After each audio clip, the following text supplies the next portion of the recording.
Well, fuck, you guys sure love list videos. I don't know what happened with that last one, but I'm eternally grateful for it. If you watched the last video on 9 shocking reveals in Critical Role Campaign 1, thank you, sincerely, for watching it. It was a labor of love and something that I truly am happy that people enjoyed. If you haven't, then please watch it. I'd love some more of those funny numbers. But it does set a dangerous precedent for what I should be making in the future. After all, that list video did big numbers, but others on the channel haven't followed. And I'd really appreciate it if you checked out all the gaming videos. Haha, red sus, get it, funny gamer reference.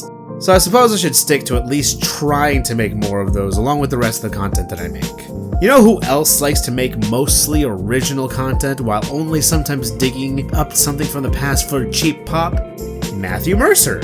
That's right, Kanji Tatsumi himself is pretty alright at DMing, and his world is so rich and lively that he could pull up generic NPC number 7 and the party would want to adopt them and bring them along for the final battle against the Chair of Oblivion, only to realize that if you do, you severely break Dungeons & Dragons to the point that it becomes if you fail your death saving throws, you fail your death saving throws in real life. That's an oblique reference to Sword Art Online Abridged, and yes, I did just reference "We must save my family" Guy in a vague attempt to get Yamato SFX and Bubble Monkey to love me back. Maybe Takahata 101 as well. That man's voice is as smooth as silk. My point is, Matt doesn't often reference Campaign 1 and Campaign 2, but when he does, it's in such a way that it doesn't distract or take away from the story of the Mighty Nein. It's all organic, and it makes sense within the context of a world 25-ish years removed from the rise of Skullomania. So, if you're OG CR, when you spot these classic characters and story beats, you can be like, haha, I get that reference. Look at me. I watched when they were airing from a kid's bedroom. And if you started with Campaign 2, you can be like, the fuck? To be fair, that's how most people react to my content, so I get it.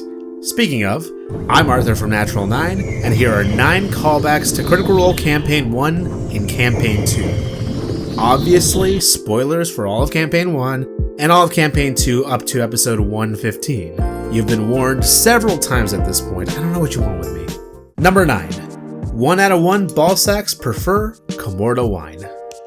So I wrestled quite a bit with this one, much like Balgus wanted to wrestle Trinket the Bear in a fight pit of the Ironhearth Tavern.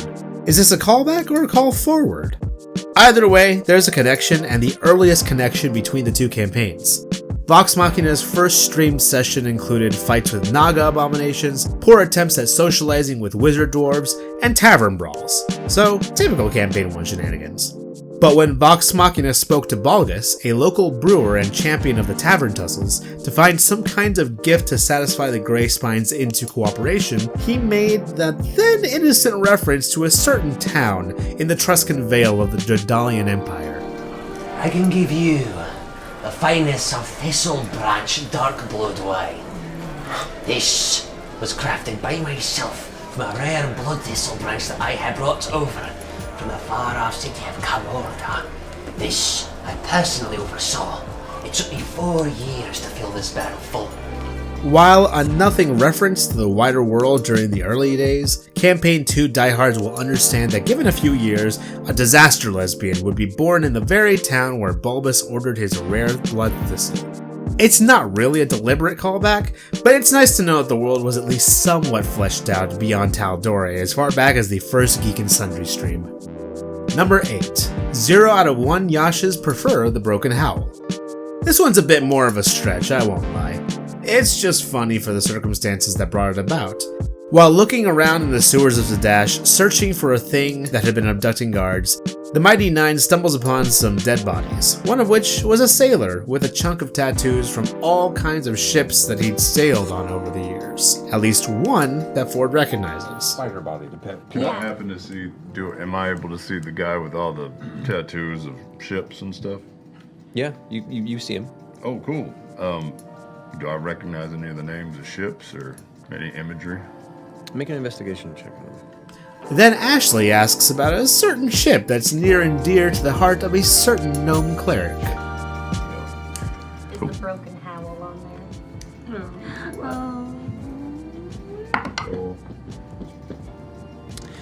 It's on the back. That looks like a piece of shit. Ship. Continuity. Roll for continuity. Yasha must really hate the Broken Howl.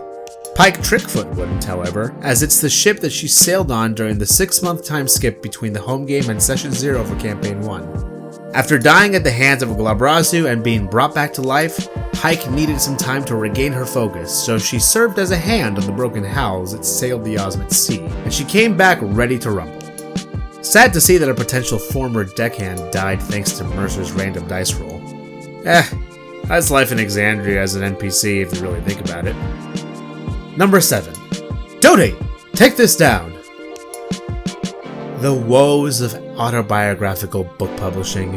You work hard, you write things down, you embellish here or there, or everywhere. You publish, and the only person to canonically have been shown reading your book is a random magic item salesman in Zadash. We all know and love Taryon Darrington, founder, CEO, and leader of the Darrington Brigade, true member of Vox Machina, husband to Lawrence, and savior of Diastock. But the average Dwendalian might not know much about the guy, except for those lucky to find a copy of the Daring Trials and Tribulations of Sir Taryon Darrington in their local branch of the Chastity's Nook. He'd been writing it as far back as the original encounter with Vox Machina outside the Bellows Respite in Ank'Harel. Well, you haven't heard of me yet, because my book hasn't come out yet. Yes, I haven't settled on a title yet. It will either be, Terry's Adventures. It's sort of lame. Or it could be Daring Adventures of Darrington. I'm working on the title. I have a while to finish. The Daring Trials and Tribulations of Terry Darrington. That's fantastic. Doty, please write that down. And one Pumat soul happened to have a copy shipped to him from Diastock, as he relayed to the Mighty Nein upon one of their many visits that he'd been reading up on this crazy guy's adventures. Anything else you guys require, or can you lead me to my my reading? What's your reading? It's a collection of crazy tales about this weird fella. What guy? It's the Daring Trials and Tribulations of Sir Taryon Darrington. This guy's been all over the place. It's kind of wild. Wow. Fiction or? Oh, it's gotta be fiction. I mean, but it's good fiction.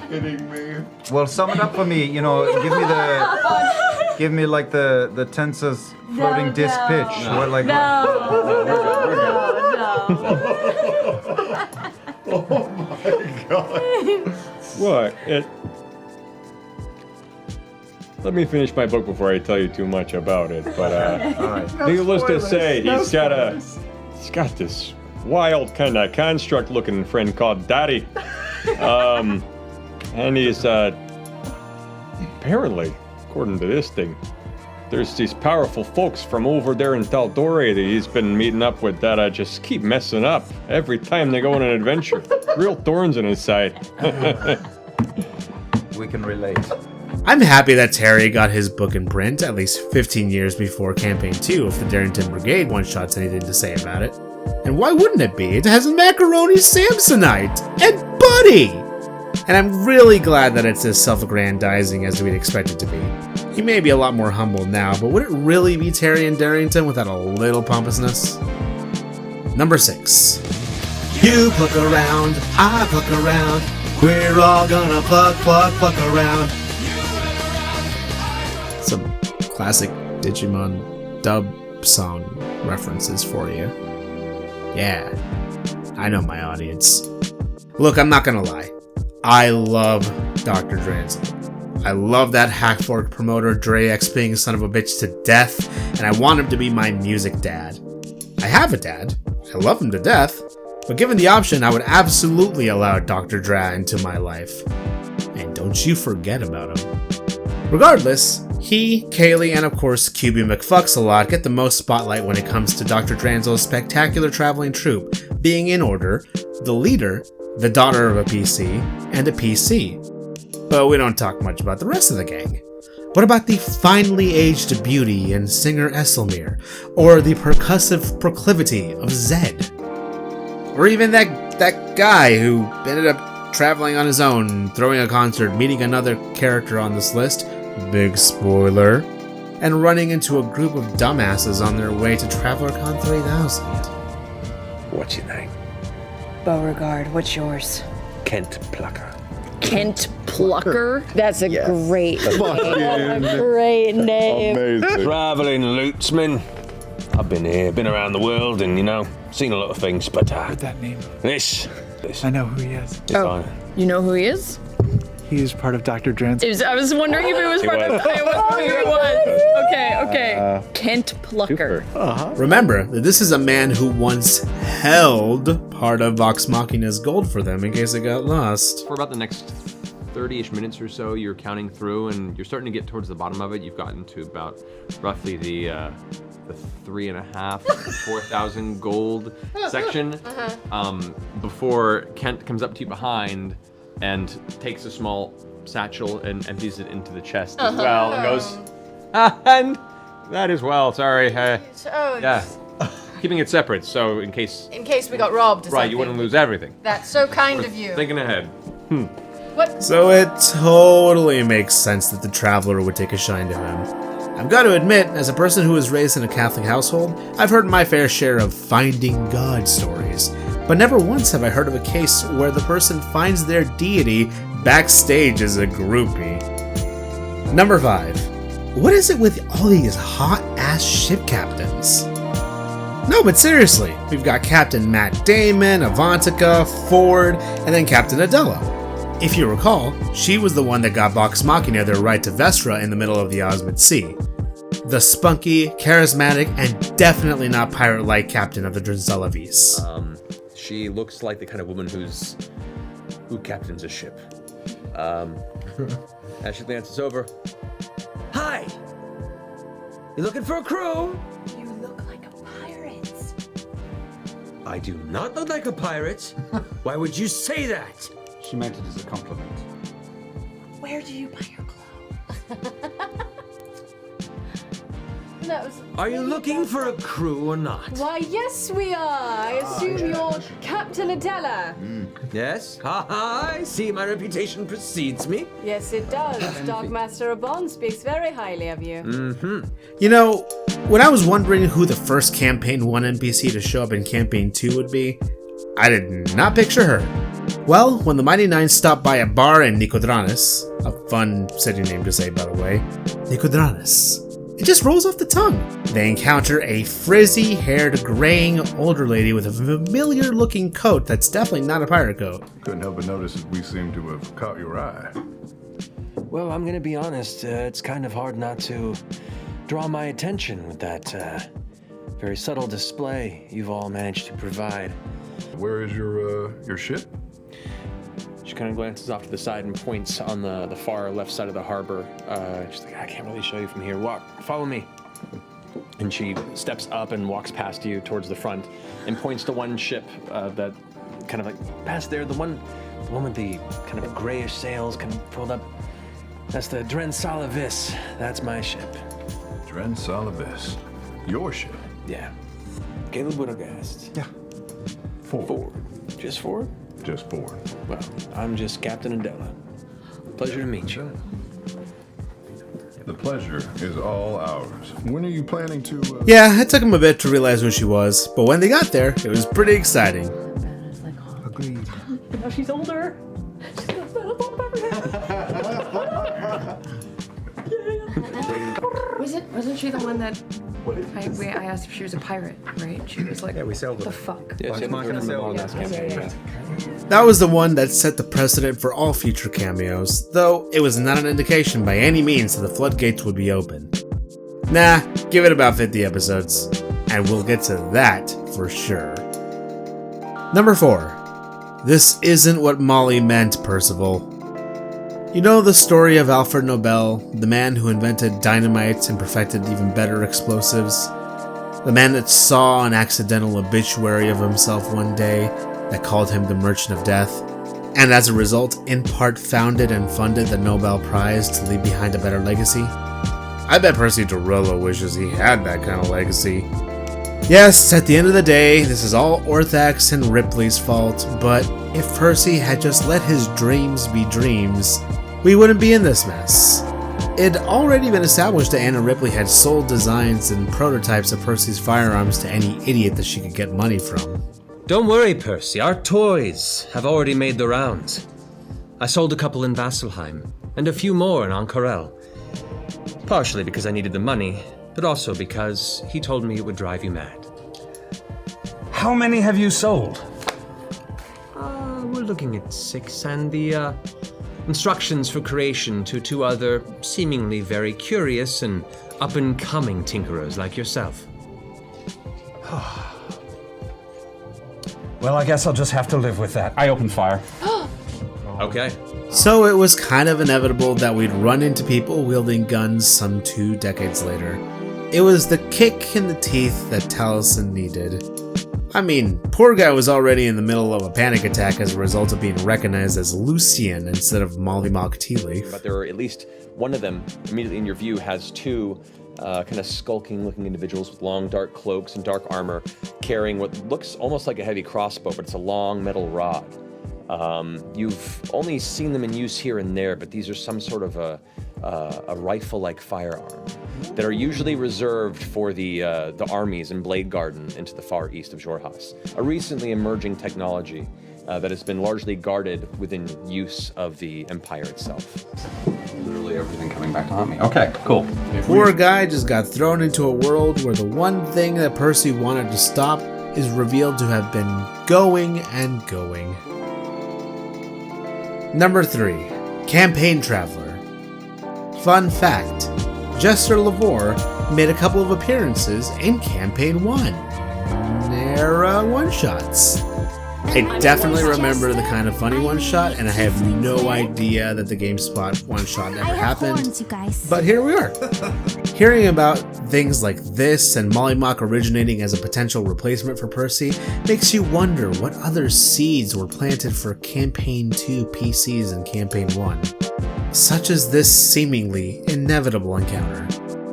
Vex'ahlia had spotted a silly satyr in the Feywild as they searched for Fenthras, one that would eventually reveal himself to be an archfey named Artagan.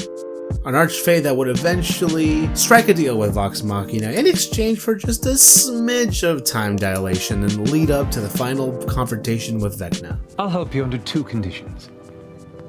1, should you go back and defeat this wannabe god thing you speak of, we can discuss maybe creating a doorway for me. That's fine. Back and forth passage. I'll come visit and see what strangeness your world seems to have whenever I like. 2nd, I wish to strangle you till death. He's into an autoerotic asphyxiation? Come again. I wish to put my hands on your throat until you expire. If you say you're unkillable, well, that's a new experience entirely.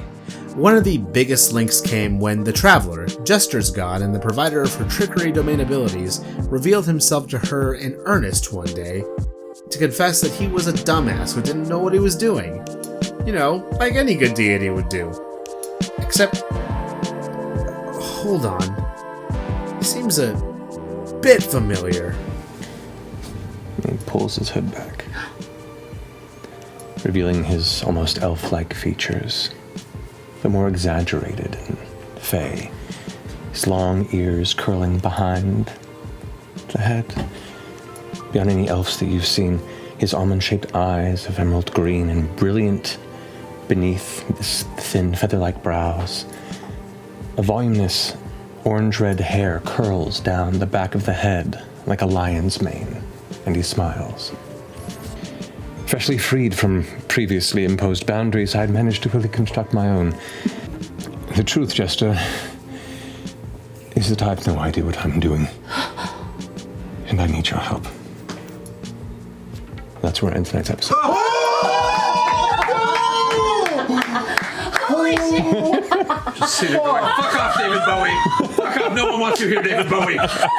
Elven features. It's art again. It's art again. Totally again. Come on. You're saying Totally. yes. Yeah. It's always Laura Bailey, isn't it? She'd managed to link together her PC and one of the biggest unanswered questions of Campaign 1. I guess Vox Machina had managed to figure out how to get him out in the end. I wonder what they would think of the shit that he's been getting up to. Can't be any worse of an opinion than Zahani's, after all. Number 2. Wife City, Wife City, Wife City, Wife City, Wife City, Wife City. Okay, it's been alluded to on this channel on many occasions, and I won't stop talking about it on Twitter, so let's just go ahead and put the cards on the table. Allura Vysoren is best girl and my waifu, and y'all better recognize. Yeah, for lack of a better term, I simp hard for an abjuration queen. I was genuinely afraid that my genuinely involuntary cheer at her appearance during the Search for Grog one-shot would somehow show up on the VOD. It might have, if you listen closely. I was hoping and begging that she'd be alive during the Mighty Nine's era and would still be kicking around Tal'Dorei with her lovely wife. A wife I'm totally not jealous of and would absolutely not be the cause of me writing an AU fanfic where Kimo finds love with Grog or some shit to leave Allura open for romance or whatever. Anyway, yeah, point is, I absolutely was waiting for her to show up in Campaign 2.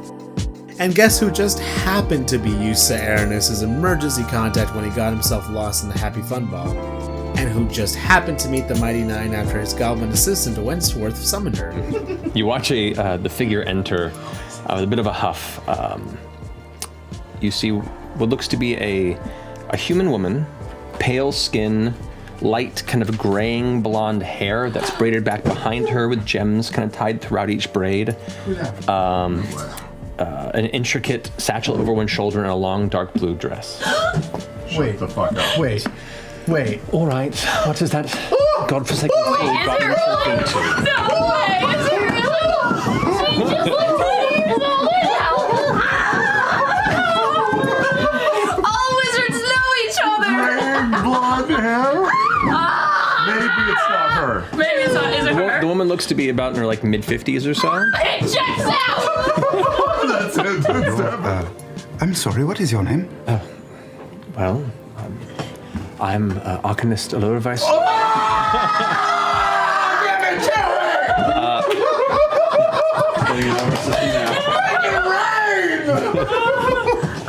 Master of Arcana of the Council of Tal'Dorei. And I would like to be notified as to why I've been summoned. I take it to your Wentworth and points to the goblin. The goblin goes, yeah, I am Wentworth. You're the ally, I suppose. Though the Nine had to stay mostly in character, the players were all stoked to see that one of their favorite NPCs was still around and still being amazing. And I actually fucking exploded in joy. I still explode in joy, especially as Allura has made additional appearances, acting as a representative of the Tal'Dorei Council, a governing body that the Mighty Nine would absolutely love to know more about. Still, Allura Vysoren fan club t-shirts when? Do I have to make them myself? Because I will. You know I will. Allura Bailey, get on those shirts! And finally, number 1. But who was Mom? It's crazy that Sam Rago looking randomly at chat is what helped the penny drop.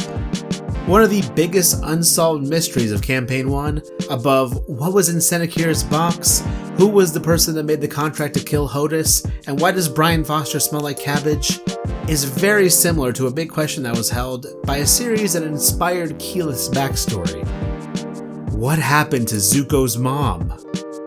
Okay, not Zuko's mom, but Keyleth's. Vilya had gone missing on her Aramente and had very nearly completed it. What happened to my mother? Your mother was a brave woman. Very much like you, now that I see you before me. Unsure of herself. Wishing to please and not disappoint. Did she not make it out? She brought her own companions that she had found and brought with her along her path. and her companions did not survive. Your mother did not return, and we sent scouts to try and retrieve her body so she could be interred correctly, but we only found the leg. She's still alive.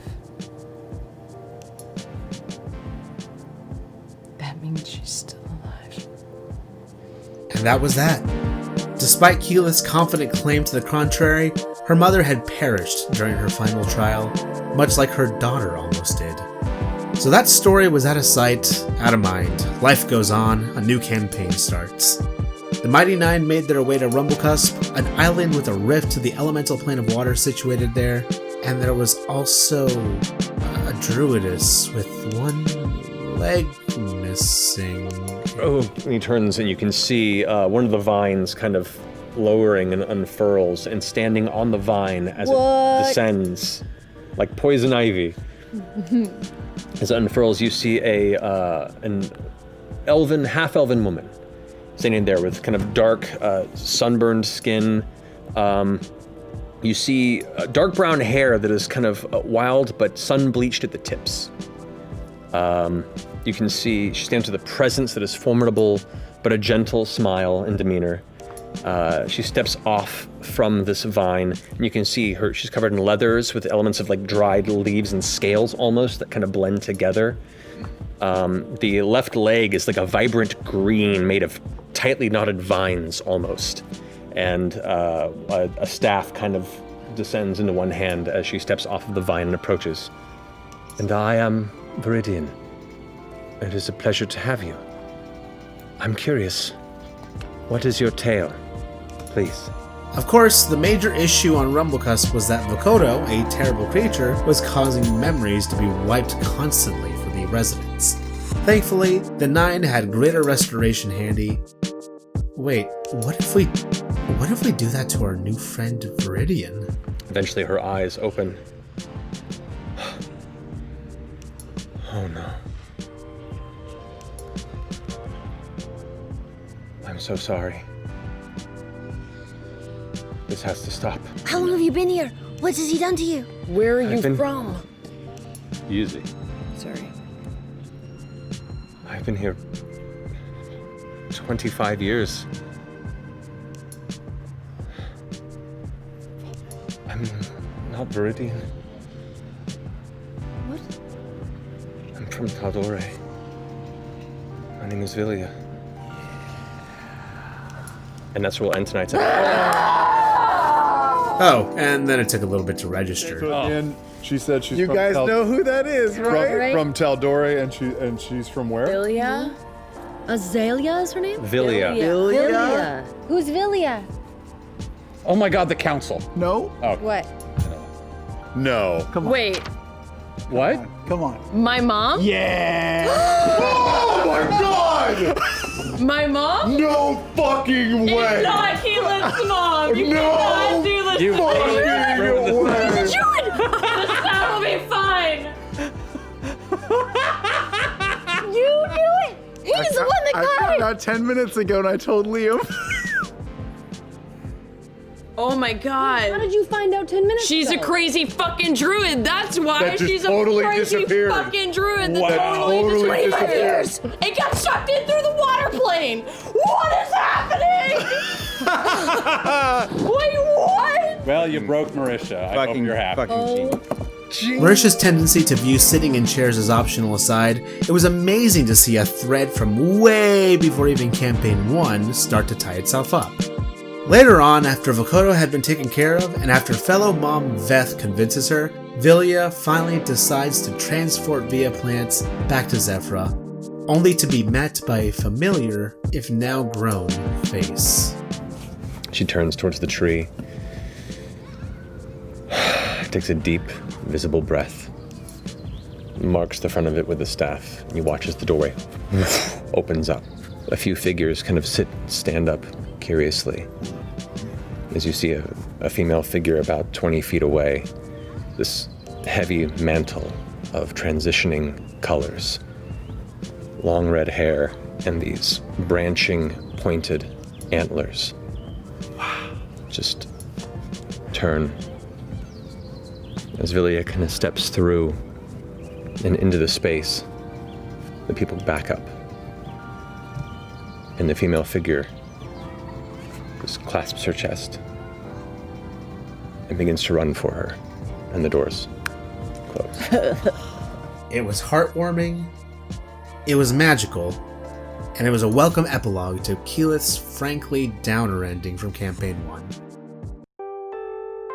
What's your favorite Campaign 1 reference to Campaign 2? Did I miss your favorite?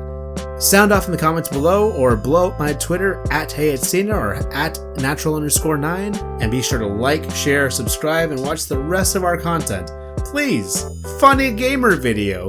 Gamers rise up! Anyway, whatever you do, don't forget to love each other, and we'll see you later. Also, if your name is Allura Vysoren, could you please give me a ring? My phone number is 60...